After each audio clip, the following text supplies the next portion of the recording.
Olá, estamos começando mais um Ação e Meio Ambiente. Nos próximos 3 episódios, você partirá conosco para uma expedição pela região do Lagamar, entre São Paulo e Paraná.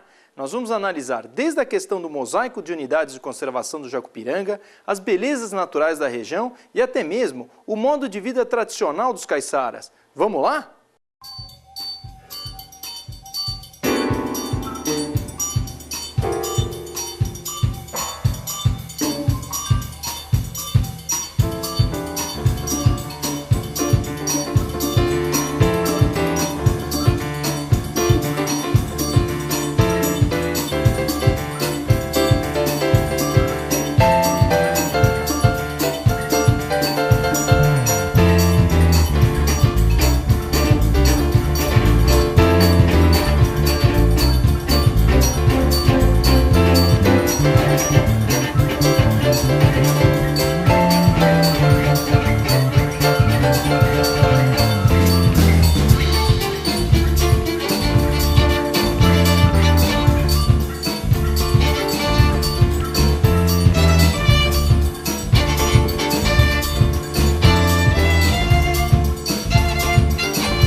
Neste primeiro episódio, conheceremos o ambiente da região de Cananéia, a história da criação do mosaico de unidades de conservação do Jacupiranga e ainda visitaremos alguns projetos, onde o homem e o ambiente interagem de forma sustentável, gerando receita e ainda preservando a natureza.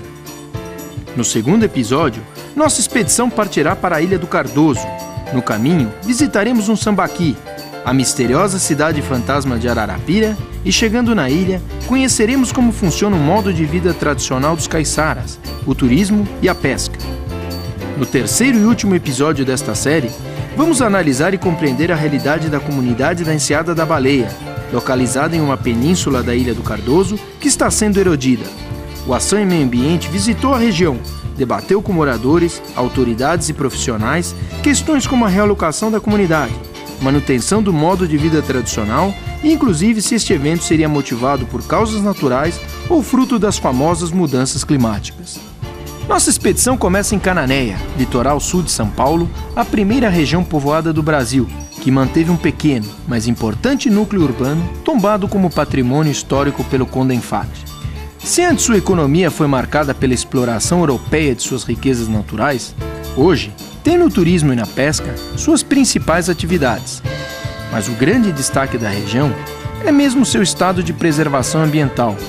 Aqui é possível encontrar manguezais, restingas, matas de encosto, cachoeiras, belas ilhas e muitas espécies endêmicas.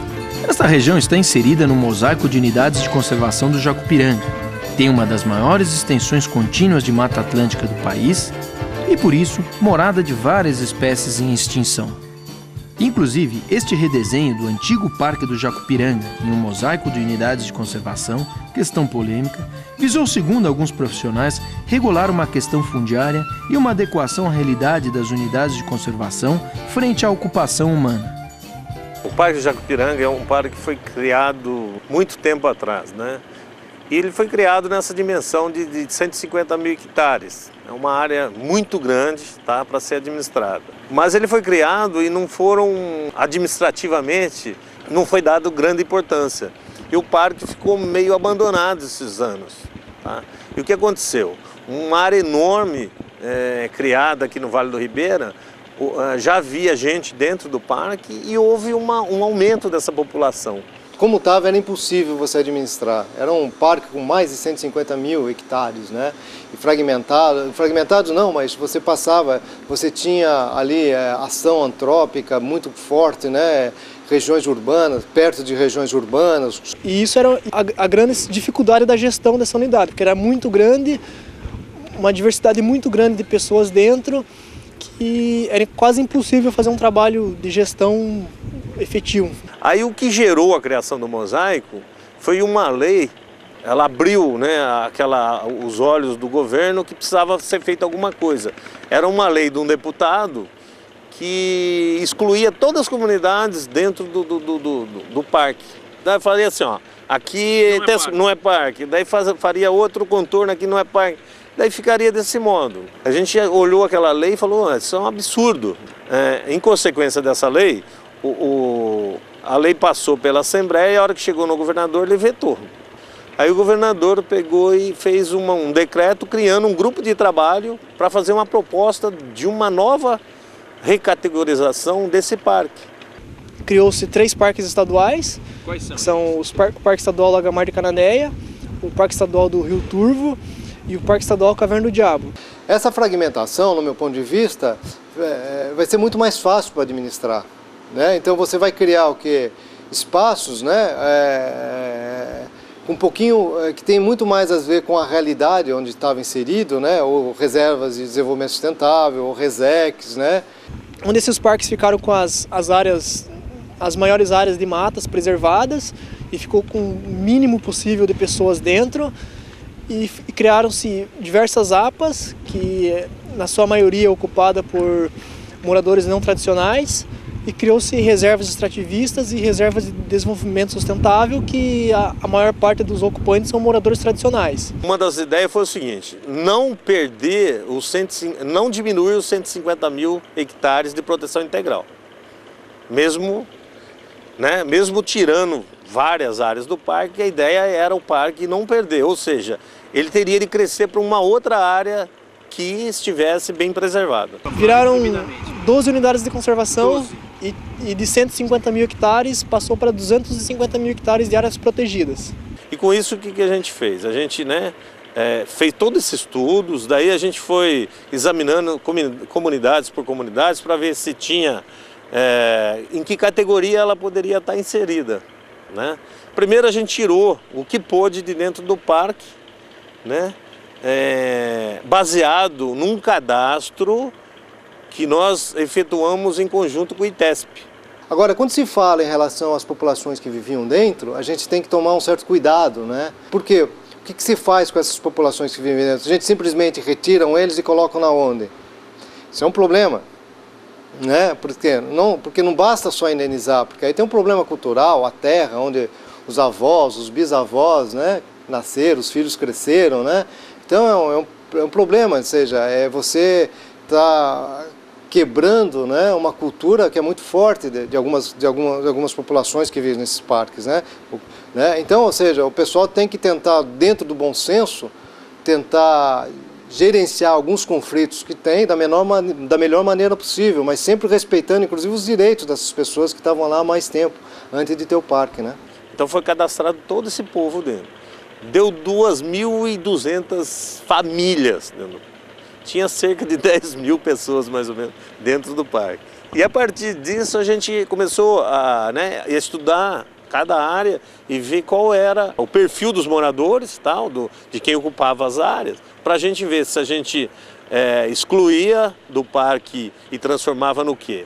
Numa RDS, numa RESEX, numa APA, ou excluía totalmente do parque. Para a gestão, para a administração dessas áreas, é o melhor modelo que se tem, porque você consegue proteger uma área de grande importância ambiental, que são os parques, e fazendo das áreas de entorno, áreas de proteção ambiental, RESECs, RDS, que são áreas que tem que ter o manejo dessas áreas, o manejo sustentado dessas áreas. O Estado também atua fazendo a gestão dessas áreas junto com essas comunidades, planejando e organizando todas as atividades, de modo que essas áreas sejam uma proteção para os parques.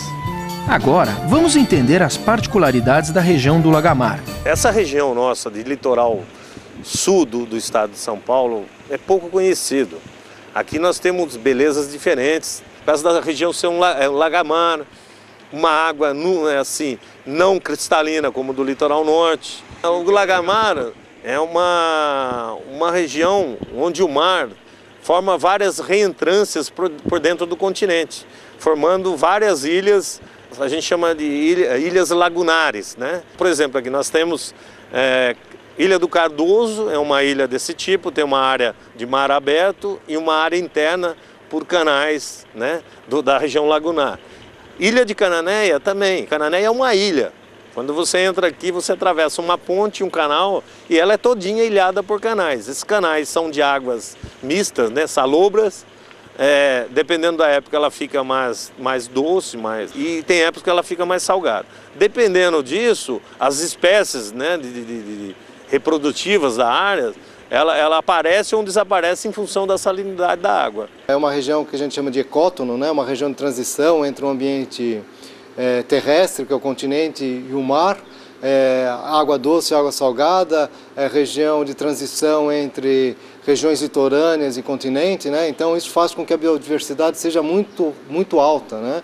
Além disso, a gente tem uma cultura tradicional ainda, né? Que precisa ser preservada. São quilombolas, são cultura caiçara. A região de Cananéia está inserida no maior remanescente contínuo de Mata Atlântica do país. Essa área é muito importante, ainda é uma área preservada, mas a gente sabe muito bem que o progresso está aí, o desenvolvimento chega logo, então tem muita coisa para se trabalhar aqui, para manter a área preservada, trabalhar em prol da conservação não só dos animais, mas do ambiente como um todo. O que o pessoal não sabe, por exemplo, que a Mata Atlântica, né, ela na realidade ela tem uma diversidade maior do que a Amazônia, né? É muito maior do que a Amazônia, porque a gente tem vários outros habitats, muitos ambientes, né, bem maiores do que o da Amazônia. Ou seja, por quê? Porque ela vai de parte de latitude assim em torno de 28 graus e vai até 0 graus, até lá em cima, né? Então você tem várias faixas aí de ambientes, né, que a gente não tem na Amazônia. As espécies que a gente encontra aqui na região do Lagamar, né, principalmente espécies de aves, são várias. Tem várias espécies aqui que estão na lista de extinção. O papagaio da cara roxa é uma, o guará é outra, né, o pato, né, selvagem é outra, né? São várias espécies que estão, por exemplo, o piru-piru, né, o ostreiro, né, que é outra, que está na lista de vulnerável, né?